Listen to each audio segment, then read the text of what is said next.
오늘 말씀을 가지고 오홀라와 오홀리바의 음행이라는 제목으로 함께 말씀을 나누고자 합니다. 사람은 실수를 통해서 배우기도 하지만 종종 다른 사람의 실패를 통해서 배우기도 하죠. 그러나 더 놀라운 것은 그렇게 가까이서 다른 사람의 실패의 사례를 보았음에도 불구하고 돌이키지 않는 사람들이 있다는 사실입니다. 예를 들어서 부모의 망가진 가정을 보면서도 자녀가 같은 길을 가고, 또한 신앙의 실패를 가까이에서 지켜보았으면서도 자신은 괜찮을 거라는 착각 속에서 동일한 잘못을 반복하는 경우를 우리는 수없이 볼 수 있습니다. 오늘 우리가 함께 읽은 이 에스겔 23장에는 두 여인의 이야기가 등장합니다.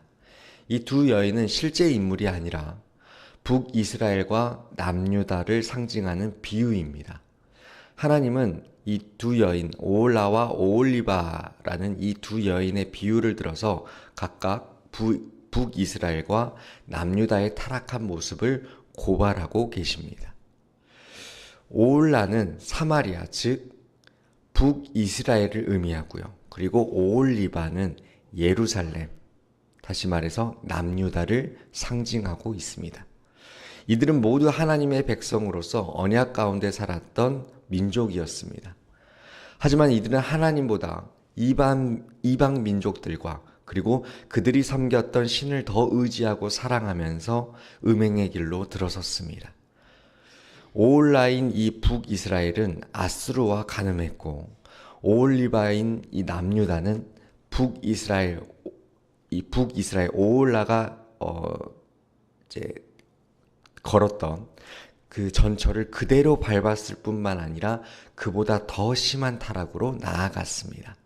그런데 에스겔 23장이 특별한 이유는 하나님이 매우 구체적이고 충격적인 언어로 이스라엘의 죄악을 폭로하신다는 점입니다. 읽어보셨듯이 말씀의 표현의 수위가 너무나 강해서 이 본문을 공예배 시간에 다룬다는 것이 다소 부담스러울 수 있을 정도입니다. 그러나 하나님이 이런 강한 표현을 사용하신 이유는 우리가 그 죄의 추악함과 그리고 그 죄의 위험성을 결코 가볍게 여기면 안 된다라는 의미를 담고 있음에 있습니다. 그래서 에스겔 23장 말씀은 단순한 도덕적 이야기가 아니고 하나님과의 언약을 저버린 백성이 얼마나 영적으로 배신했는지를 보여주고 있고요. 그리고 그 결과가 얼마나 비참했는지를 보여주는 경고의 말씀이기도 합니다.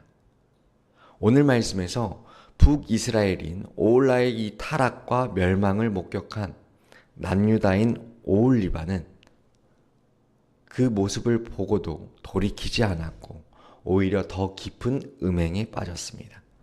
그리고 그 마음의 뿌리를 따라가 보면 결국 남유다인 오홀리바는 과거의 죄에 대한 미련에 사로잡혀 있었음을 우리는 알 수가 있습니다. 먼저 10절을 보게 되면 오홀라 곧 북이스라엘이 행음을 하다가 아수르 손에 넘겨졌고 수치를 당하고 자녀를 빼앗기며 칼로 결국 죽임을 당했습니다. 이 사건은 이스라엘 역사에서 엄청난 충격이었고 모든 민족들에게 이야깃거리로 회자될 정도의 참혹한 사건이었습니다. 하지만 오홀라의 이 심판을 보았던 오홀리바, 곧 남유다는 어떻게 반응합니까? 뒤이어서 나오는 11절을 보시면 그 아우 오홀리바가 이것을 보고도 라고 분명히 말합니다. 보고도입니다. 이 장면은 너무도 안타까운 일이죠. 직접 눈으로 언니의 몰락을 본 동생이 오히려 더 음란하고 더 부패한 길로 나아갔다는 것입니다. 이것이 바로 완악함의 무서움입니다. 사람은 잘못된 길에 서서 다른 사람이 넘어지는 걸 보고도 자신은 안 넘어질 것이라는 착각을 합니다. 그러나 성경은 반복해서 말하죠. 넘어질까 조심하고 이것이 경계가 되게 하라 라고 말합니다. 남유다는 북이스라엘의 멸망을 보았고 아수르의 침략을 직접 경험했습니다. 하지만 나는 다르다라는 착각을 했고 하나님의 말씀에 대한 무관심, 그리고 교만, 그리고 자기 합리화가 겹쳐져서 결국 더 심한 타락으로 나아가고 말았습니다.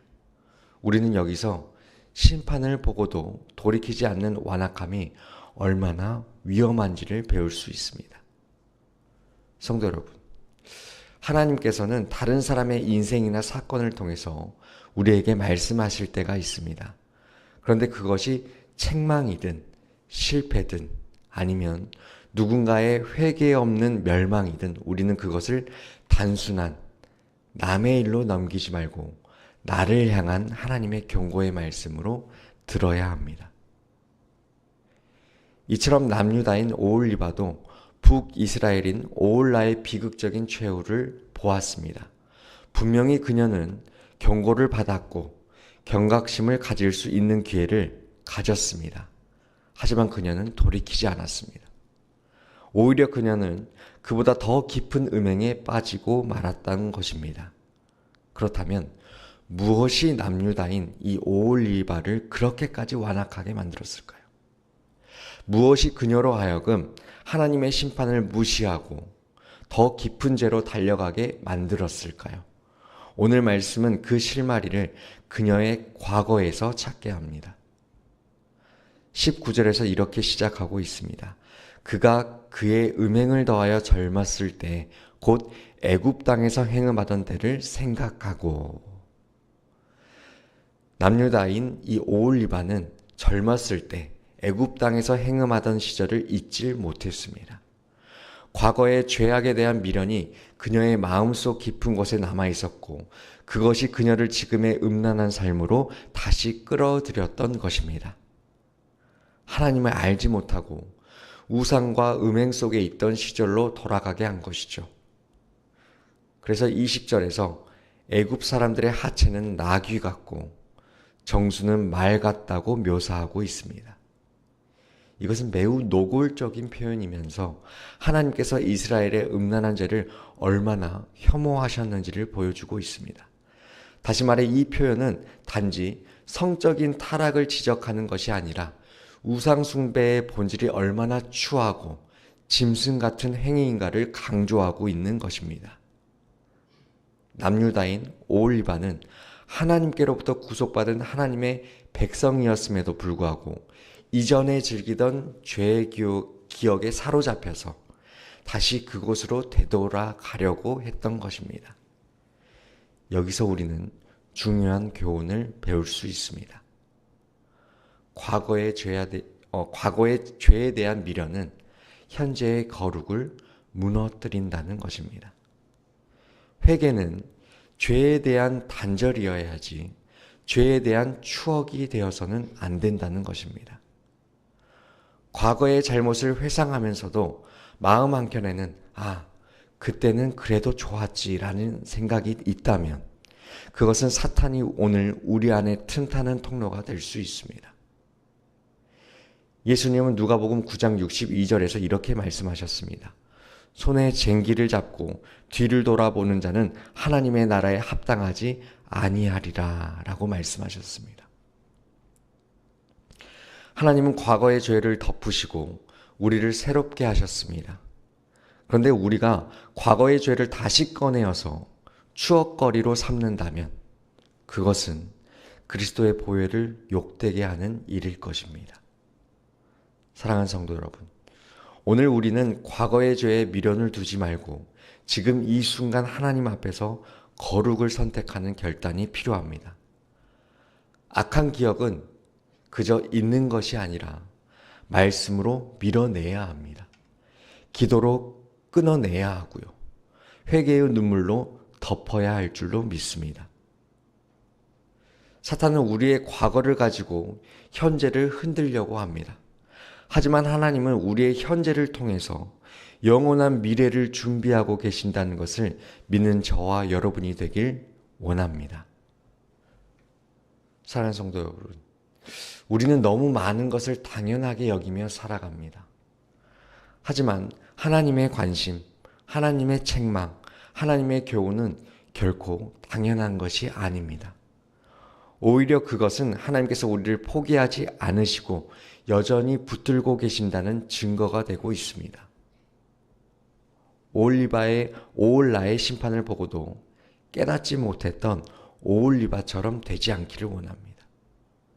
과거의 죄를 회상하면서 다시 그 길을 걷는 어리석음을 반복하는 우리들이 되지 않기를 원합니다.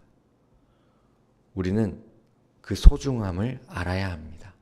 하나님이 내게 주신 말씀의 기회를, 경고의 소리를, 그리고 깨우침의 은혜를 소중히 여기고 그 순간마다 회개하고 주 앞에 돌아가야 합니다. 내가 지금 눈 감고 외면하고 그리고 무시하고 있는 하나님의 경고는 무엇입니까? 말씀을 들을 때, 어떠한 일들을 경험할 때 사람들의 말을 통해서 들리는 경고의 소리가 있다면 지금 당장 돌아서시길 바랍니다. 내 마음에 아직도 미련을 두고 있는 과거의 죄가 있습니까? 죄에 대한 추억을 정리하지 않으면 우리는 계속해서 반복하게 됩니다. 그 죄에 대한 미련을 말씀으로, 기도로 끊어내시길 원합니다. 하나님께서 오늘 우리에게 주신 이 말씀은 책망이지만 동시에 기회이기도 합니다. 완악함에서 돌이켜서 부드러운 마음으로 죄의 미련을 끊고 거룩을 향한 결단으로 나아가는 오늘 이 아침이 되기를 주님의 이름으로 축원드립니다. 기도하겠습니다. 하나님,